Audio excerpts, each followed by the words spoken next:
or she thought that the mystery would be enough to bring me back.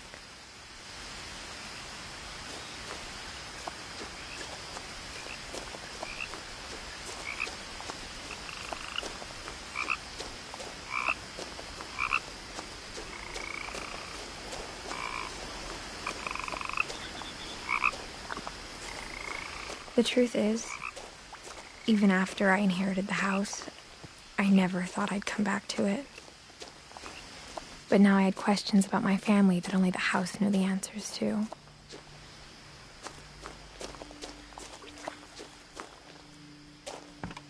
The woods around the house have always been uncomfortably silent, as if they're about to say something but never do.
No one had driven this way in a long time, but I saw a few hoof prints.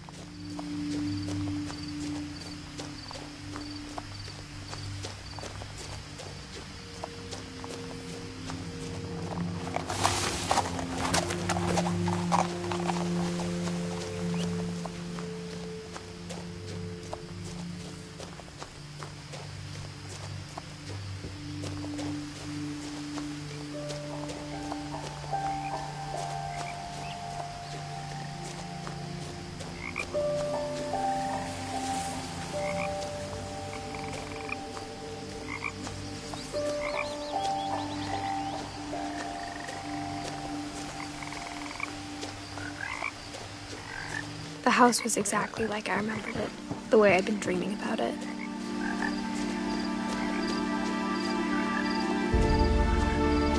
As a child, the house made me uncomfortable in a way I couldn't put into words.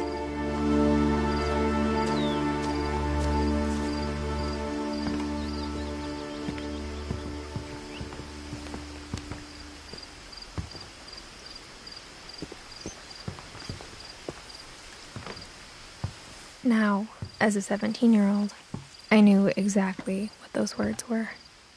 I was afraid of the house.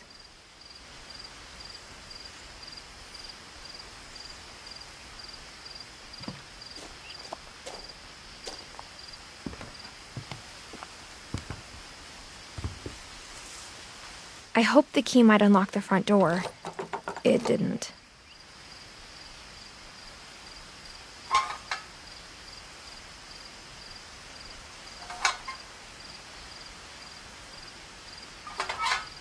Looking in, I felt like the house itself had been waiting for me.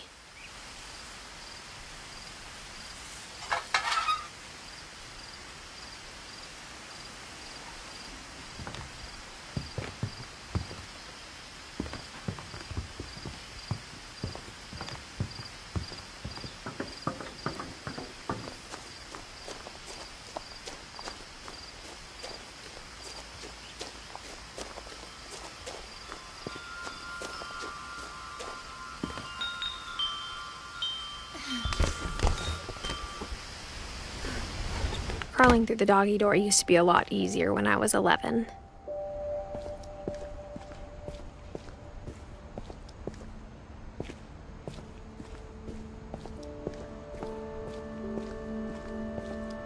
For the first time in years, I felt like I was home. But instead of a family, there were just memories of one. Like how only one restaurant would deliver to our house, so we had Chinese a lot.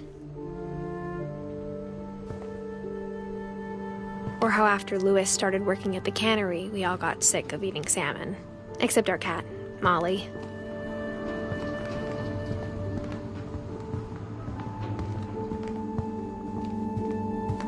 The table was still a wreck from the night we left.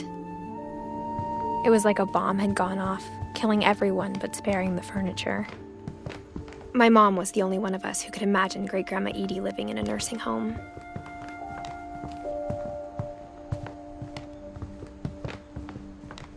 Nothing in the house looked abnormal. There was just too much of it, like a smile with too many teeth.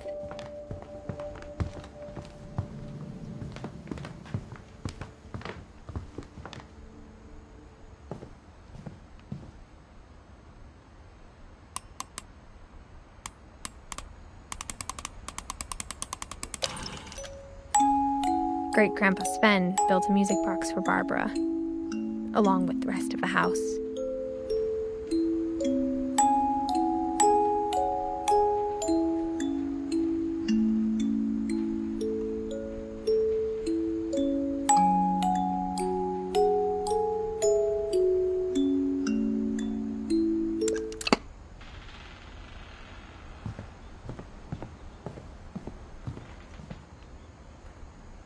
A lot of things got left behind in the whirlwind of that last night.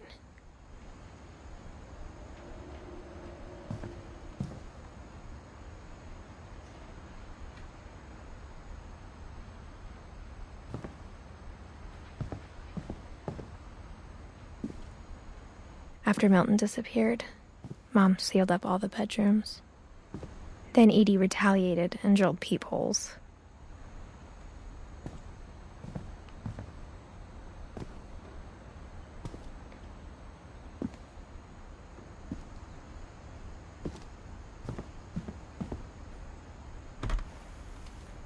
Edie told me once that every Finch who ever lived is buried somewhere in the library.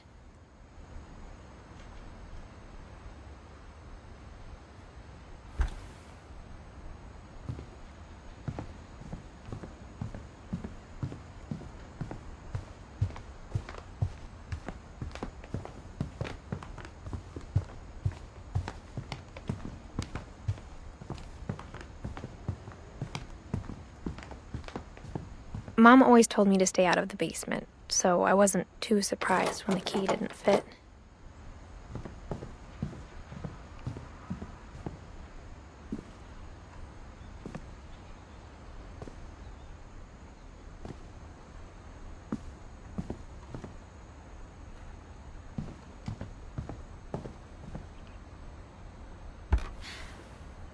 Molly always seemed like a girl I could imagine being friends with, if she hadn't died in 1947.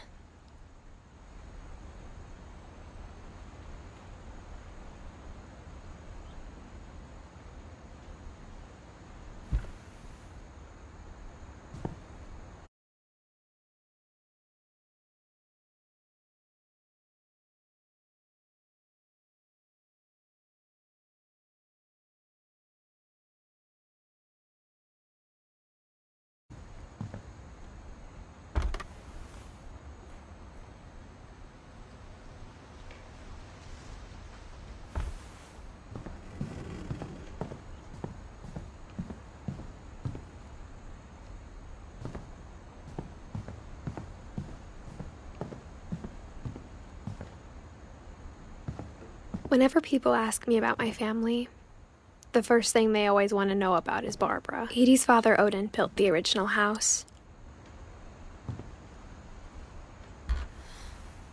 Barbara was a child star for 2 years, until America grew out of it.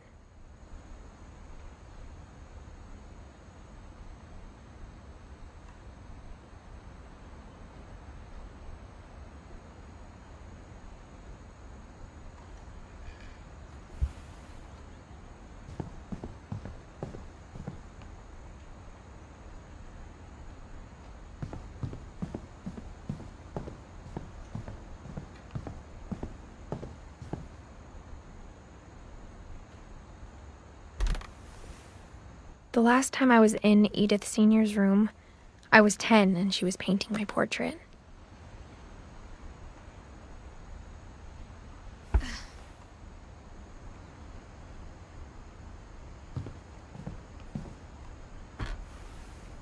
My Grandpa Sam spent 7 years sharing a room with his dead brother, Calvin.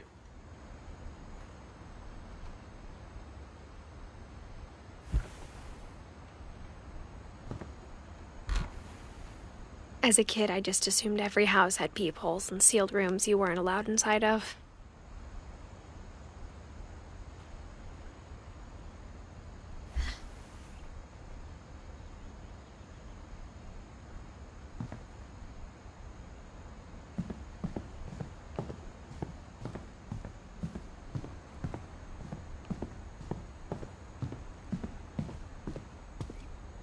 Mom must have locked the third-floor stairs on the night we left.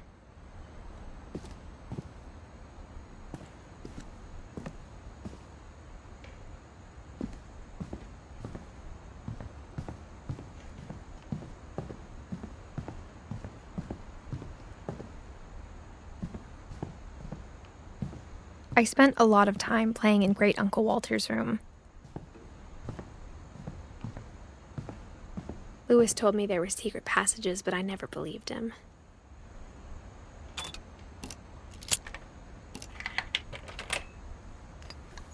Turns out, my mom was really good at keeping secrets.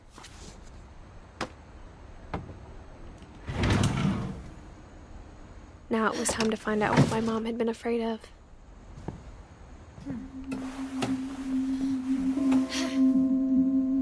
From the paintings on the wall, it was clear my brother Milton had been here before me.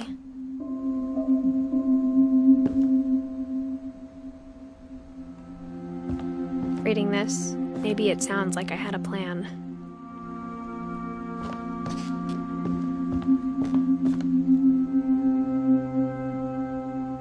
But I had no idea what was behind that door.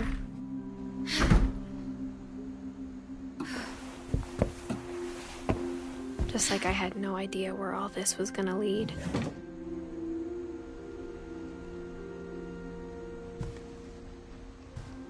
I grew up looking at Molly's room through the peephole. Molly's gerbil had a tiny bedroom with its own even tinier gerbil cage.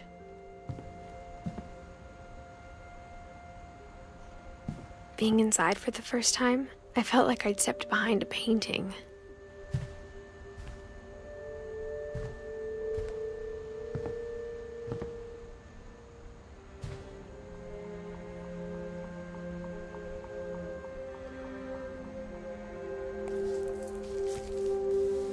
December 13th, 1947. Dear Diary, I'll be gone soon, but I wanted to tell somebody about what's gonna happen. It started when Mom sent me to bed without dinner. I woke up and I was starving, so I looked around for something to eat. The gerbil food was dry, but I didn't mind it.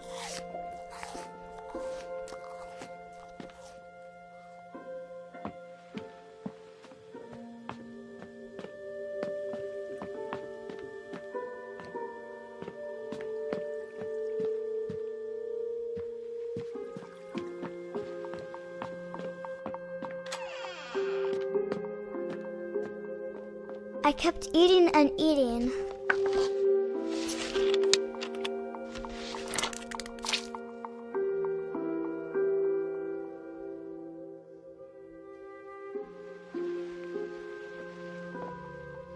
I ate a lot of things that night.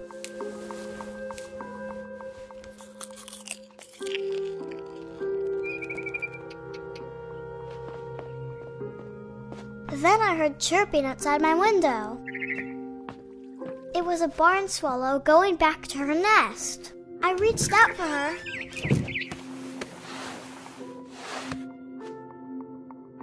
And suddenly, I was a cat.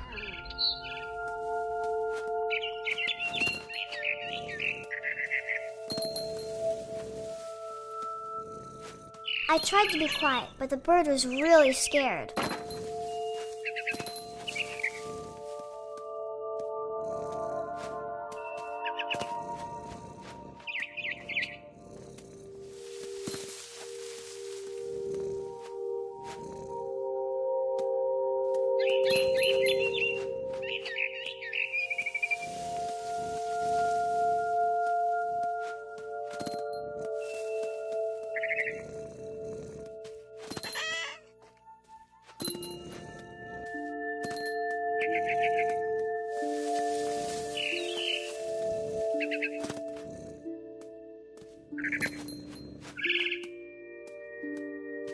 I jumped and I almost got her.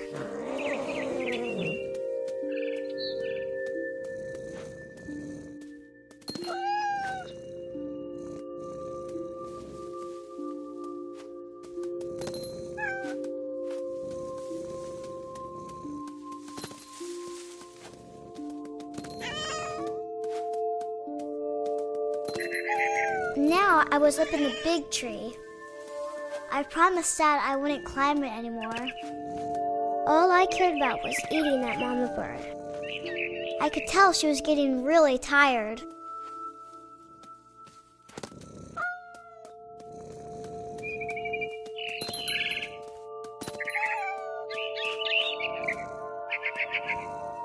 I gobbled her up. And suddenly, I was an owl. First, all I heard was the wind. Then I heard little teeth nibbling in the grass.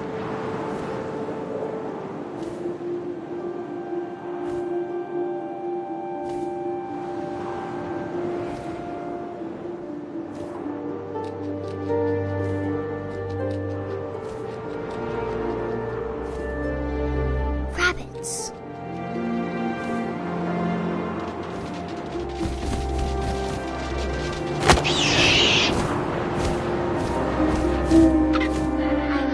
His face looking up and seeing mine through my talons. I swallowed him up, and I didn't chew one bit. Then I flew off to find something bigger.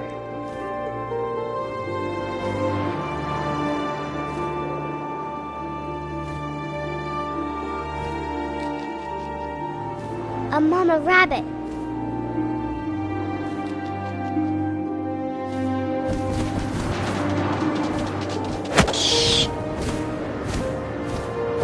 She was almost too big to carry.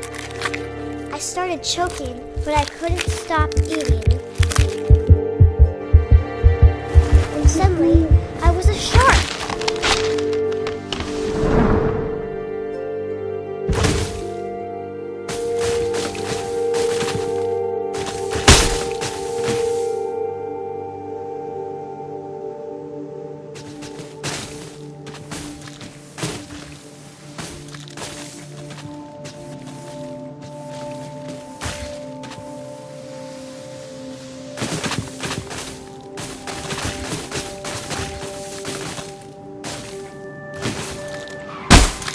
I rolled off a cliff and into the ocean. Now, I was hungrier than ever.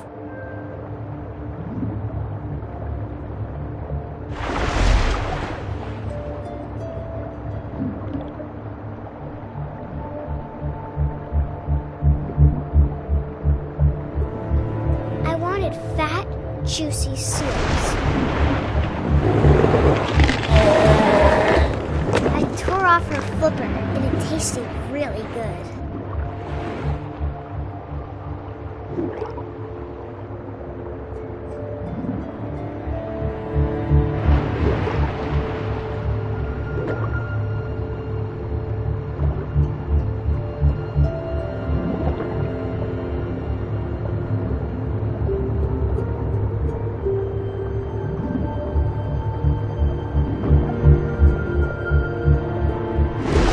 Grabbed on tight. But I was so hungry, I jumped out of the water. When I opened my eyes, everything had changed.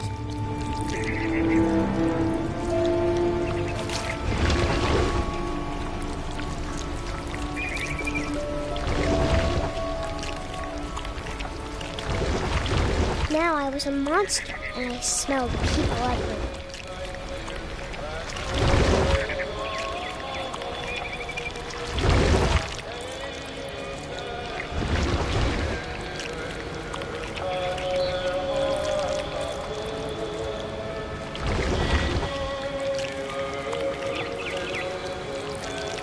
I was big, but I moved real quiet.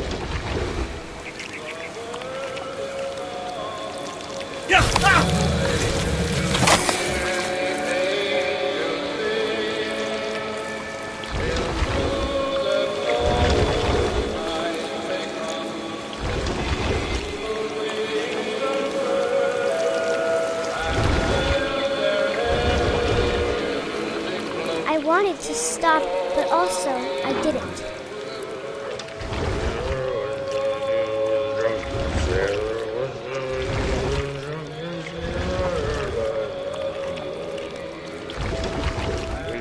Belly with a rusty razor, belly with a rusty razor, belly with a rusty razor.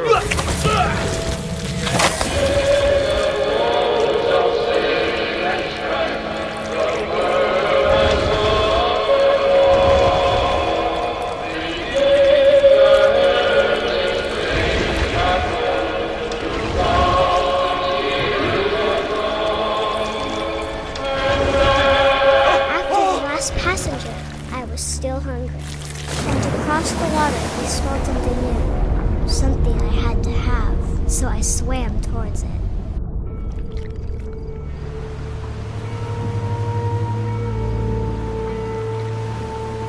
I slithered onto the sand, and the good smell went into an old pipe.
I got closer and closer.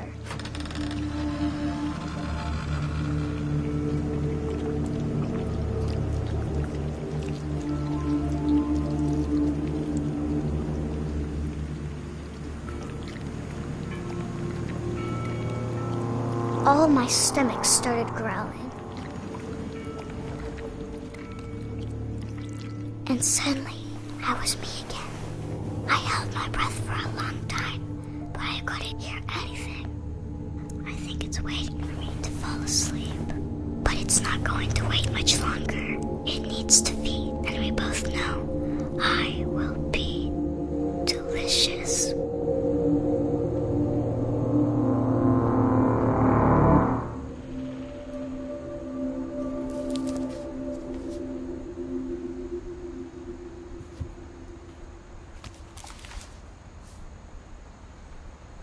I'm not sure if I believed all of that, but I'm sure Edie would have.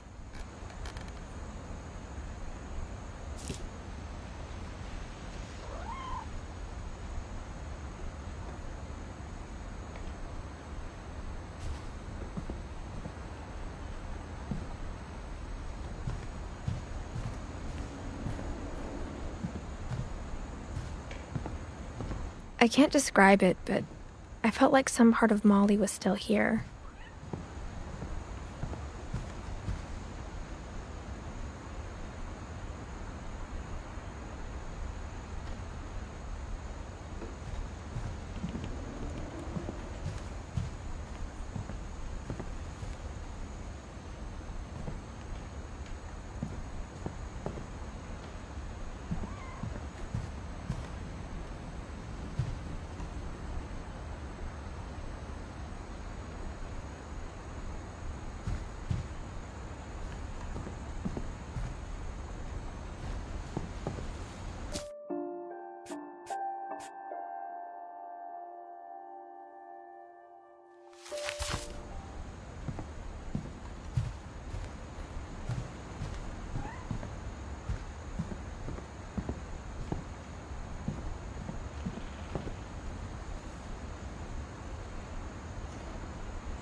This will be obvious later, but my mom never told me any of these stories. Edie would have, but Mom didn't like bringing up the past. Though, when we adopted a stray kitten, she was the one who named it Molly. I spent a lot of time in Great-Grandma Edie's room.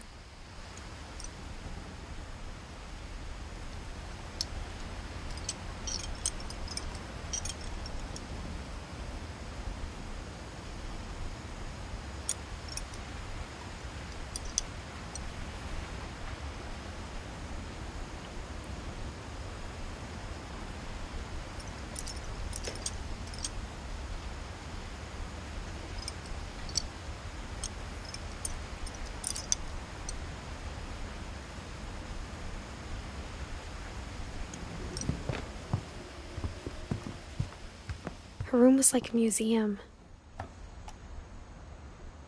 For 500 years, the Finches have been famous throughout Norway for their fortune and misfortune. Odin Finch buries the latest victims of the family curse, his wife Ingeborg and their newborn son, Johan. On January 7th, 1937, he set sail with his family and his house, hoping to leave the curse behind. But 40-foot waves off the coast of Washington send the house and Odin to the bottom of the sea. Odin's daughter Edie, with husband Sven and baby Molly, step ashore on their new home, Orcas Island. Odin Finch is the first to be buried in the new family cemetery. His daughter Edie is already dreaming of a new Finch house.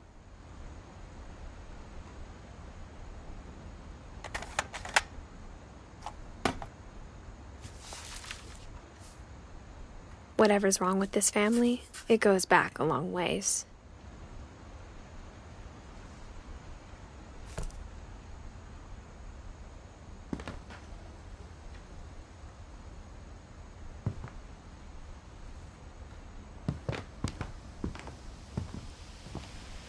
Louis died a week before we left, but Edie had already started to memorialize him.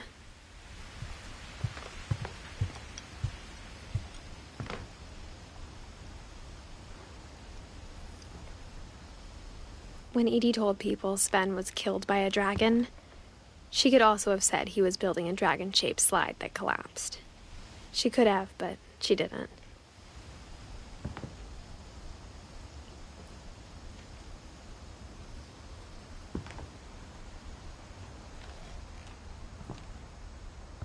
Even in her 90s, sometimes Edie seemed a lot younger than my mother.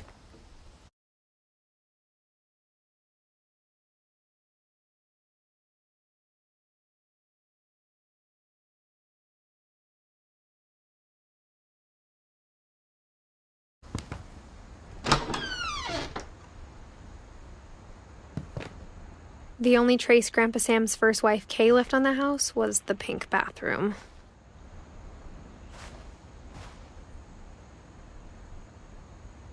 It was a pretty big trace.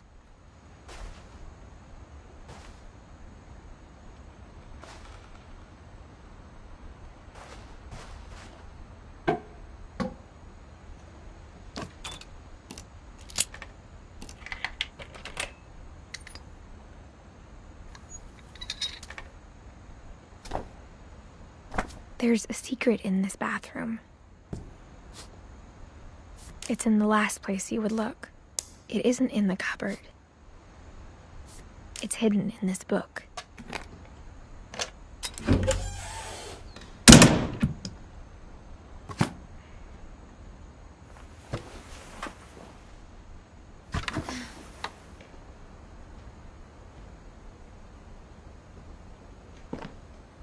Sven gave Sam an old camera he'd refurbished. He never put it down.